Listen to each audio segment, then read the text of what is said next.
Reddit is full of stories, mysteries, and everything in between. Tonight, we're taking a look at some of those posts that are disturbing, confusing, or downright mysterious. So sit back, relax, and let's step into the darkness. If you've ever browsed Reddit and are in subreddits like r/RBI or Unresolved Mysteries, you may have seen people linking out to an FBI page called ECAP. It stands for the Endangered Child Alert Program, and it is an initiative that was launched in 2004, seeking the public's help to identify unknown individuals involved in the sexual abuse of children and the production of CSAM. The page contains photos that have been lifted from CSAM. Nothing illegal is shown because they focus on the defining features of the adults involved, such as their faces, tattoos, etc. If you go on the page now, there are 10 wanted pages for you to view. Let's take one as an example, John Doe 40. The FBI describe him as a white male, likely between the ages of 30 to 40, with dark coloured hair, and he has a tattoo on his inner left forearm. From the actual photo, they have sketched what he may look like front on. The page also tells you how to submit a tip. You can call the FBI, contact a Crimes Against Children investigator, or reach out to the American Embassy or Consulate. There are many more Jane and John Does on this website, and they all have different evidence attached to them. Some have video clips, some have audio, but it is always disturbing because even though nothing is actually happening, we know exactly where these came from. But the initiative has been a success. Many Jane and John Does have been identified over the years, and the reason I'm telling you about it now is that another was arrested at the start of May. John Doe 47, believed to be between 18 and 25, was posted to ECAP in 2023. He was shown with a child in a video recorded in 2020, and he could be heard speaking English. Although you can't view his page now, it was updated shortly before it was removed to confirm that he had been captured. The news was brought to Reddit as people had been discussing the case years prior, and speculation immediately began as to the circumstances surrounding his possible capture. Some suggested that since the news was posted in early May, he may have been part of the 28 arrests made on board of a Disney cruise ship in late April. We don't know as of yet though, as no official news outlets other than the actual FBI site have covered the capture. If we hear any updates, I will leave them in the description of this video, but for now, that's another wanted person down, and ECAP continues to do the good job that it was made to do. This Redditor came to the RBI subreddit because their things were ending up in places they know they don't keep them. They needed advice because they were very confused and weirded out. For the last month or so, my things, stuff like hairbands or clips or pens, pencils, etc., always end up where I didn't put them. At first, I didn't give it much thought because those are small things and I might not have been that mindful of them, and when I told this to my mum, she just said that I might have just been irresponsible with them. So I kind of just let it go, though I was very bemused with the whole thing. I am really not a person who is very organised or very obsessed with the placement of my own things, but at the same time I do know where I keep them. Not the person to keep all their pens in the pen stand, but a person who keeps their pen at least on the desk. It won't travel much further than that. I do hope I'm making sense. Around 2 weeks before though, something happened and I haven't been able to take my mind off it. I usually sleep pretty late, and on the day this happened, I was scrolling through reels, and before I slept, I removed my headphones and my glasses, my old ones that I wasn't really using much at that point in time, and kept them under the bed. And in the morning, when I woke up and reached down for my glasses, they weren't there. But the headphones that I placed were there, in the same place and the same way I kept them. I was confused, but just thought maybe I was not seeing it properly, and thus I went out, brushed and wore my other pair of glasses, came and checked again, but no, only my headphones were there. I was at this point baffled because I very clearly remember placing them under the bed and near my headphones. So I started searching for them on the floor with the help of my flashlight and everything, but I didn't get them. I asked my brother, I live with my brother and my mother, and he said he didn't see anything, and he also helped me search. I thought my brother was pulling a prank on me because he usually has a habit of doing silly little pranks like this, but when I asked him, he said no, and that he would never hide my glasses, knowing I can't see properly without them. But I still wasn't convinced and thought he would just give it back to me on his own account. But no, it did turn out he really didn't know where my glasses were, and got quite angry when I kept accusing him of it. And so I was clearly at a loss and had no idea what to do. I then checked the places where I usually keep my glasses, on the shelf under the TV, my desk, on top of my cabinet, so and so, but they were nowhere to be found. When I told my mum, she said the same thing she said before. You were just irresponsible and careless with it. Now that you got a new pair of glasses, you are disregarding your old ones. And she tried so hard to insist that I myself would have kept it somewhere else, and I'm searching for it now. And though I was almost swayed by it because nothing else would make sense, I kept saying that I very vividly remember keeping my glasses there, and I stood by my point. I then just moved the issue to the back of my mind because I had an exam the next day. Fast forward to 2 days later, when I am packing my bag for a small trip. While searching for my wallet, I found my glasses.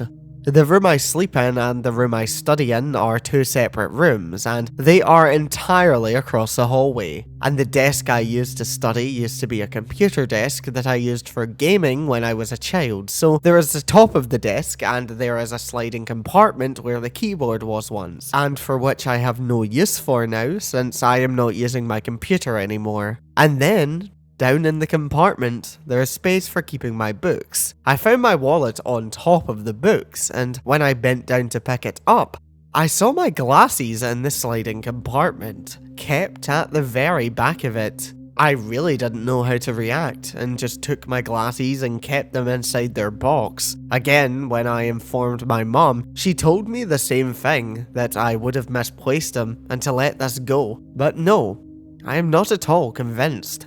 I am 100% sure I removed and kept my glasses under the bed that night, and even if I didn't, I would have never kept them in that compartment. What am I supposed to make of this? The first thing the OP has to do is check for carbon monoxide poisoning, because after plenty of famous stories from Reddit, that's like number one on the checklist. OP explained that they don't have a detector in their house because they don't live in the USA where they are more common, but that they would look into getting one. It would also be wise for them to consider getting a camera. You'd think that if it was carbon monoxide, others in the home would have been affected by it too, so it could very well be OP's mum or brother pulling a prank. From what their mum said, they seemed to just brush OP off despite genuine concerns. So was she trying to gaslight them or what? It's strange, and a camera would be able to tell them the truth. OP said though that because they are still a teenager, that was pretty much out of the question. They could set up their phone to record though. I'm pretty sure you can do it on like intervals, and although it would be tedious to set that up, if they really wanted their answer, that seems like a decent way to solve this mystery. OP has provided an update on the situation. Well, a lot of you guys told me your personal experiences and gave a lot of advice, so thanks a lot for that, guys. I really appreciate it. And it might not really be an update that many of you would expect. For everyone who suggested a carbon monoxide check, no, it isn't carbon monoxide. It's safe. For the people who said it might have been a prank by my mother or my brother, no, it wasn't. I spoke with them and they clearly told me it wasn't them. And people who said my mom might have been gaslighting me, she is very strict, but she wouldn't do anything like that. I thank the people who had my best interest in mind even then. I appreciate it again. People who said it was my brother. Yes, he does have a history of silly pranks, but he isn't the type to prolong it, and he can't really be quiet about it, by which I mean he is not a good actor, so it's easy to figure out when he is up to something. I have clearly been at a loss over this, and I started looking into the comments about ADHD or ADD, and I feel like I have a lot of symptoms that a person with diagnosed ADHD does. Saying diagnosed because I am not, and I might just be taking this so far and being paranoid. I have even started being way too careful with my belongings, double checking where I keep them, and even at times triple checking, taking photos and everything. So I feel like I am looking too much into the symptoms and convincing myself I have it. After my post, none of my items have been misplaced, and at times, if I find myself searching for an item, I just remember it was me who kept it there when I get it, like a click in my memory. I hope you guys understand what I'm saying. But this one time, I remember keeping my cycle keys on my table, and the next day when I looked for it, I found them hung on the key stand, and I had no recollection of me doing it. But that's fine, because it's a regular habit of mine, and thus I would have hung it myself out of habit. And till now, I have no clue about what actually happened with my glasses. And I really cannot ask my parents to see a therapist about the ADHD thing. For one, I don't even know how to start the topic, and I feel like they would just brush it off. I come from a place where they consider anything about mental health as a person just being overdramatic and say stuff like, you just need to pray/meditate, whatever, and it irritates me to no small level. Any advice would be helpful again. Thank you. No real ending to this mystery, as they didn't manage to find the cause. At least we can sleep easy knowing that it is not carbon monoxide, and that their life isn't at risk, but this post leaves more questions than answers. It could still be OP's brother, even though they are certain it isn't, because it seems too likely to be a coincidence that moved items suddenly stopped disappearing as soon as OP confronted their brother after the glasses incident. Although he didn't admit it, he may have taken it as a sign to stop. Maybe he'll admit it years down the line, but we will likely never find out. It sucks that OP can't get help for any issues they think they might have. Mental health is incredibly important to get help for. I'm sure I don't need to tell anyone that. And it's horrible that they feel that they can't reach out for assistance, even if they suspect they actually have a neurological disorder like ADHD. Hopefully OP's streak of being able to find their items continues, and that the saga of things ending up in random places has finally come to an end. This Redditor was in for a shock when they met a guy who they thought was normal. Little did they know the disturbing turn their conversations would take when he found something that OP has no idea how he got his hands on.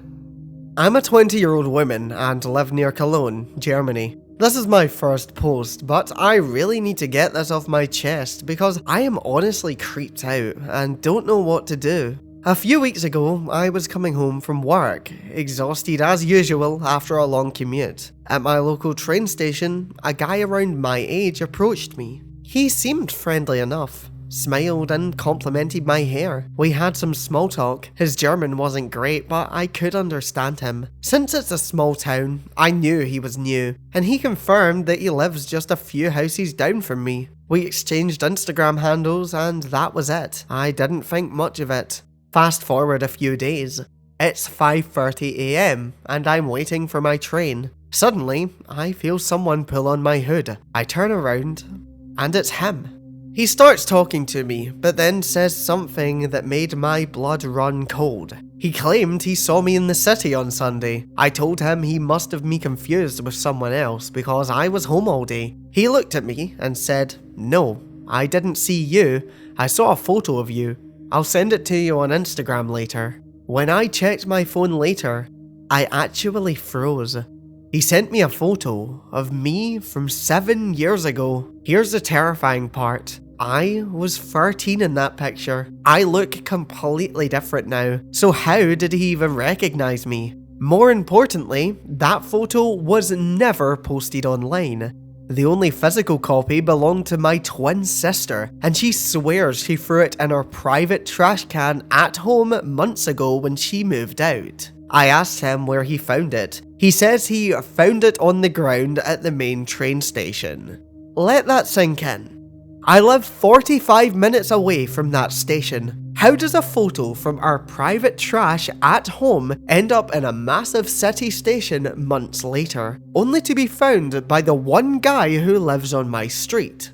I've talked to everyone in the photo, and they are all just as freaked out as I am. I've only met this guy twice, and now I'm terrified to leave my house early in the morning. I want to give him the benefit of the doubt, especially because he seemed very nice and polite. But then the other question is, how did the picture get there? He offered to bring the physical photo over to my place, but there was no way I was letting him know exactly which apartment is mine. Since I live in a building with several units, I just told him to throw it away and leave me alone. I don't want him anywhere near my front door.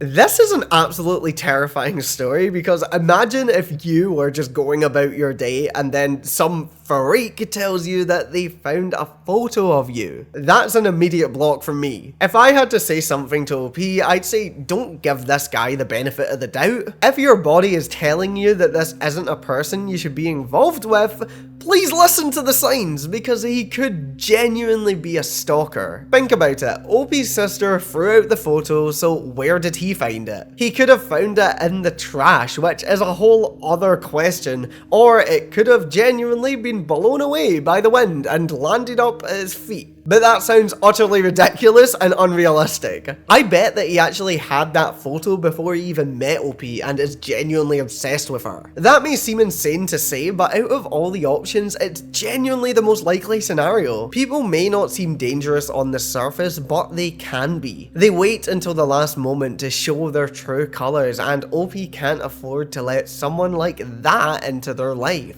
I'm very glad that they cut the person off, because otherwise this could have gone downhill very quickly. He is watching her. None of their meetings have been by coincidence. I mean, people said that Ted Bundy was nice and lovely, but look at what he did. You really never know, so it's best to keep a lot of distance between these two. If they continue to have weird interactions, even after blocking the person, I'd recommend the OP go and file a police report. Even if they can't do anything, they can at least keep a note of it so that if something were to, God forbid, happen, they'd have it on their records. The last thing we want is this being undocumented and him being allowed to get away with creepy behaviour. So I do hope they keep that in mind if they spot him again.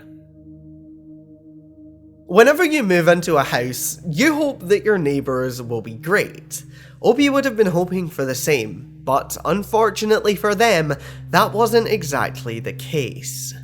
I've been dealing with harassment from a neighbour since August 2025, and I genuinely don't know what to do anymore. When this neighbour first moved in, the police started showing up at my door for noise complaints. At first, I took it seriously because I had no idea I was even being allowed. I started walking on eggshells in my apartment, moving carefully, trying to be respectful because I didn't want to disturb anyone. Then, one night, the police came again for a noise complaint. After talking to me, they left with no issue. The next morning, around 6 AM, I woke up to my neighbour violently banging on the wall. It was loud enough to wake me up out of my sleep. I recorded it and reported it to the leasing office. Management told me that behaviour was unacceptable and that the neighbour could be terminated if it continued. Things were peaceful for a few weeks. Then, the police started showing up again, sometimes almost every day. Every time they come, they talk to me and leave with no ticket or warning. The complaints say I'm blasting loud music, stomping intentionally, and that I have a baby constantly crying. None of that is true. I only listen to music with headphones, I don't stomp or bang on anything, and I don't even have kids. Then, one day, the neighbour started banging extremely hard on the wall again in the middle of the day and came outside, demanding that I come out too. I recorded that too. The banging was so loud that my car alarm in my garage started going off. I honestly don't know if they hit my garage door or what happened, but it was crazy. I reported that to the leasing office as well. After that, things were quiet again for a while, and the police stopped coming, so I thought the situation was finally over. Then, suddenly, the police started showing up again almost every day. Now, The accusations have changed. The neighbour told the police that I approached them, lunged at them, and that they had to draw their gun on me. That literally never happened. I avoid this person completely and rarely even see them. Now, the accusations are even crazier. Police have come to my door saying the neighbour claims I'm hacking their internet, their Roku, and their Alexa. I'm sitting there like, am I in a simulation right now? The officers seem annoyed at this point because they keep coming out and nothing ever happens, but I don't understand why nothing can be done about someone repeatedly calling the police and making false claims. The leasing office told me they're working on it, but the process could take until June or July. I told them I cannot deal with this for months, so I requested a new unit and they approved it. I literally moved units the same day just to get away from this situation. Then, the next day, I find out the neighbour filed a temporary restraining order against me. I genuinely don't understand how someone can call the police on you repeatedly with false claims, accuse you of hacking their devices, and then somehow get a restraining order against you. I have recordings of the wall banging incidents and have reported everything to the leasing office. Police have been to my door countless times and I have never received a single noise citation. Has anyone dealt with something like this before? What are you even supposed to do in a situation like this? This sounds like a classic case of the neighbour being very mentally ill. It sounds like it would do OP a world of good to counter the reports with their own ones back to the police. It would at least let them know that the harassment isn't from their side, but rather their neighbours. OP said that they have told the police when they come out to investigate, but it is definitely worth escalating. I mean, the police who are attending the scene are there to solve the crime, they don't really want to do any more work. It's especially important when the neighbour has already told the police that he has a gun in the house. That's dangerous for everyone involved. The fact they have a restraining order against OP is so disturbing because the poster has done nothing wrong. Firstly, they should go to any hearing regarding that because hopefully it will get thrown out, and secondly, they should file their own against the neighbour. You really can't be too safe in a situation like this, especially when it involves firearms, and if OP can fight their corner, the neighbour could even be hit with charges for filing false police reports. The neighbour really needs help. That much is clear, but they aren't going to get it if they're allowed to continue doing what they're doing. For everyone's sake, they need professionals to intervene, people who will take it seriously. So I'm hoping that OP can stay safe and eventually put an end to this madness. We all like to think that our friends are amazing and normal people, but sometimes that is far from the truth. In this next story, OP found that out the hard way. My husband has been best friends with this guy since childhood. They grew up down the street from each other. I've been with my husband for 8 years, and I've known this friend the entire time. A few nights ago, the friend's girlfriend called my husband and told him she went through his phone and found a large amount of AI-generated porn, including content made of me. I didn't find out until the next morning. My husband showed me a screen recording she sent. He had taken photos directly from my Instagram and turned them into explicit clips. I felt completely sick.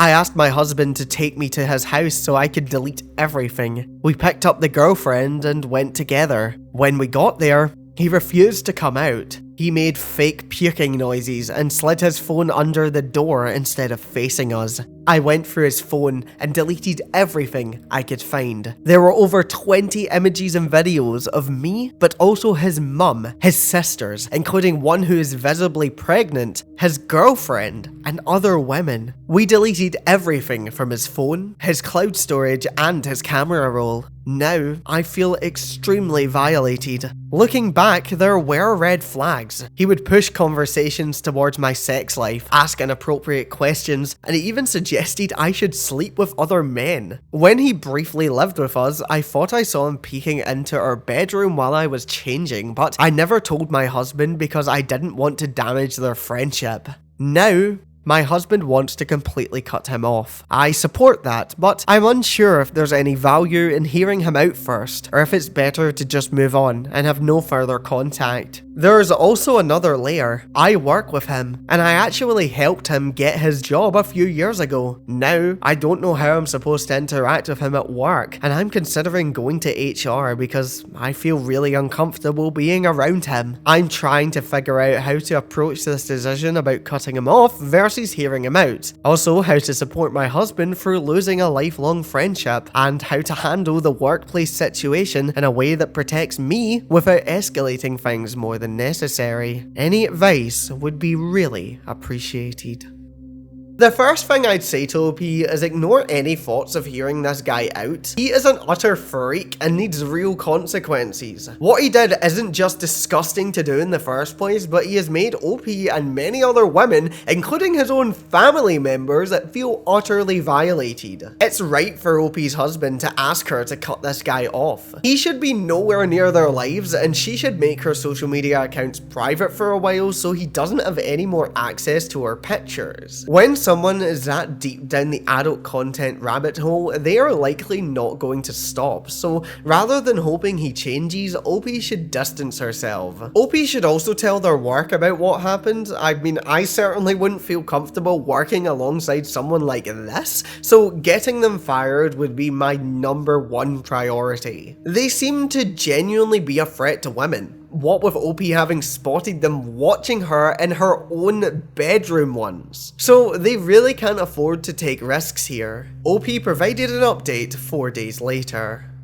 Thank you to everyone for your thoughts. It definitely helped give me some clarity. This is all still very fresh and I'm going through all of the emotional stages right now. I have decided to stop contact completely. The friend reached out to my husband and me with a very lengthy text explaining his feelings and sort of taking accountability. I've blocked him and I will not be entertaining any further contact. I did report to my HR department and the situation is being appropriately addressed. Thank you to everyone who encouraged me to do so. I was fearful that I would have to talk about this embarrassing situation at work and that nothing would come of it, but all of the affirmation here helped me have the confidence to report it anyway. In regard to legal action, I will not be pursuing anything at the moment. I do not wish to open myself to the stress of a legal battle with a very grey area. Call me crazy, but the friend has been through enough chaos with all the people that are dropping him from their lives. As for his family, my husband spoke with one of his family members and it's in their hands. How they choose to proceed is up to them and I won't update that part of the story anymore. For all of the comments suggesting therapy,